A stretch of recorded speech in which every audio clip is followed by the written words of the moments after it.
সারা Bangla mid day meal কর্মী union Islampur মহকুমা কমিটির উদ্যোগে বিক্ষোভ মিছিল আয়োজিত হলো বৃহস্পতিবার। এদিন ইসলামপুর বাস টার্মিনাস থেকে মিছিল শুরু হয়ে বিভিন্ন এলাকার পথ পরিক্রমা করে। বেতন বৃদ্ধি, অ্যাকাউন্টের মাধ্যমে টাকা প্রদান সহ একাধিক দাবিতে এদিন আয়োজিত হয়েছে এই বিক্ষোভ মিছিল। শিক্ষকদের টেট সংক্রান্ত সমস্যার সমাধানের দাবিতে বৃহস্পতিবার রায়গঞ্জে ডেপুটেশন কর্মসূচি পালন করল অখিল ভারতীয় রাষ্ট্রীয় শৈক্ষিক মহাসংঘ অর্থাৎ ABRSM। সংগঠনের প্রতিনিধিরা রায়গঞ্জের কর্ণজোড়ায় অবস্থিত জেলা প্রশাসনিক ভবনে উপস্থিত হয়ে জেলা প্রশাসনের হাতে একটি স্মারকলিপি তুলে দেন।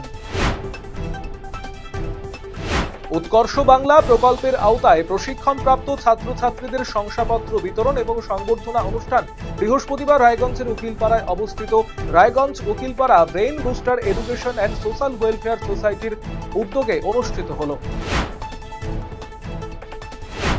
গোপন সূত্রে পাওয়া খবরের ভিত্তিতে ব্রাউন সুগার তৈরি এবং পাচারের অভিযোগে 4 জনকে গ্রেপ্তার করল গোয়ালপুকুর থানার পুলিশ। উদ্ধার হয় বিপুল মূল্যের ব্রাউন সুগার। পশ্চিমবঙ্গ সরকারের উদ্যোগে গাজল ব্লক প্রশাসনের সহযোগিতায় জনকল্যাণ শিবির শেষ হলো গাজল ব্লকের 3টি স্থানে। গাজল রামচন্দ্র সাহা উচ্চ বালিকা বিদ্যালয়, গাজল 2 নম্বর অঞ্চলের 5 পাড়া প্রাথমিক বিদ্যালয় এবং রামচন্দ্র সাহা উচ্চ বালিকা বিদ্যালয়ে 3 দিন ধরে চলল ক্যাম্প। গরম উপেক্ষা করে লম্বা লাইনে দাঁড়িয়ে বিভিন্ন প্রকল্পের ফর্ম জমা দেন সাধারণ মানুষ। অন্নপূর্ণা যোজনা এবং আয়ুষ্মান ভারত সহ অন্যান্য প্রকল্পের সুবিধা নিতে ভিড় করেন এলাকার সাধারণ মানুষজন। বজ্রপাতের জেরে দাউ দাউ করে জ্বলে উঠল একটি আস্ত তাল গাছ। ঘটনাটি ঘটেছে কোলাঘাট থানার অন্তর্গত পুলশিটা গ্রামে। এই ঘটনাকে কেন্দ্র করে তীব্র আতঙ্ক ছড়িয়েছে। বৃহস্পতিবার বিকেল থেকে আচমকাই আবহাওয়া খারাপ হতে শুরু করে। এরপর হঠাৎই বিকট শব্দে পুলশিটা গ্রামে একটি বড় তাল গাছের ওপর বাজ পড়ে। জনবসতিপূর্ণ এলাকার কাছাকাছি এই ঘটনা ঘটায় স্বাভাবিকভাবেই গ্রামবাসীদের মধ্যে ব্যাপক আতঙ্ক ছড়ায়। পাশাপাশি স্থানীয় বাসিন্দারা নিজেরাই প্রাথমিকভাবে আগুন নেভানোর চেষ্টায় হাত লাগান। সুপ্রিম কোর্টের রায়ের পরিপ্রেক্ষিতে টেট অনিশ্চয়তা নিষ্পত্তির জন্য অর্ডিন্যান্সের দাবিতে প্রধানমন্ত্রী এবং কেন্দ্রীয় শিক্ষামন্ত্রীকে উদ্দেশ্য করে মালদার জেলা শাসককে বৃহস্পতিবার ডেপুটেশন দিল অখিল ভারতীয় রাষ্ট্রীয় শৈক্ষিক মহাসংঘ। এদিন সংগঠনের সদস্যরা মিছিল করে এসে জেলা শাসকের দপ্তরের সামনে উপস্থিত হন। পরবর্তীতে সংগঠনের পক্ষ থেকে জেলা শাসককে নানান দাবি দেওয়া সম্বলিত স্মারকলিপি তুলে দেওয়া হয়। সংগঠনের রাজ্য সম্পাদক উজ্জ্বল কুমার তালুকদার, জেলা সভাপতি মধুচন্দা মণ্ডল, জেলা সম্পাদক রঞ্জু মিশ্র সহ অন্যান্য কার্যকর্তারা উপস্থিত ছিলেন এদিনের কার্যসূচিতে।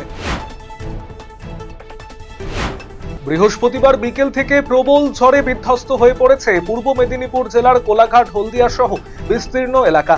এদিন সন্ধ্যায় কোলাঘাট থার্মাল প্ল্যান্টে 3 নম্বর ইউনিটে বাজ পড়ে থার্মাল প্ল্যান্টের ছাদ ভেঙে টারবাইন মেশিনে আগুন লেগে যায়। দ্রুত খবর দেওয়া হয় কোলাঘাট দমকল বাহিনীকে। এই ঘটনায় ব্যাপক আতঙ্ক ছড়িয়েছে এলাকায়।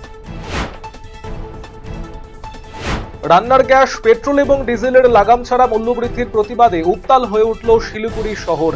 বৃহস্পতিবার দার্জিলিং জেলা যুব কংগ্রেসের একটি বিক্ষোভ মিছিলকে কেন্দ্র করে কেন্দ্রীয় বাহিনীর সঙ্গে দফায় দফায় সংঘর্ষের ঘটনা ঘটে।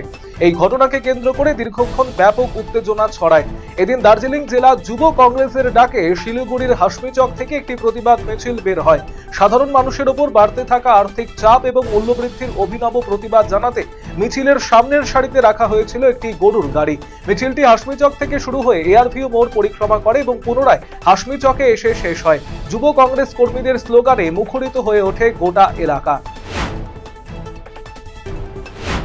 রাজ্য সরকারের জনকল্যাণমূলক শিবিরের প্রথম দিন থেকেই সাধারণ মানুষের সুবিধার্থে সাহায্যের হাত বাড়িয়ে দিয়েছে ইটাহার ব্লক ভারতীয় জনতা পার্টি। ব্লক প্রাঙ্গণে আয়োজিত এই সরকারি শিবিরের চতুর্থ দিনেও উপচে পড়া ভিড় লক্ষ্য করা যায়।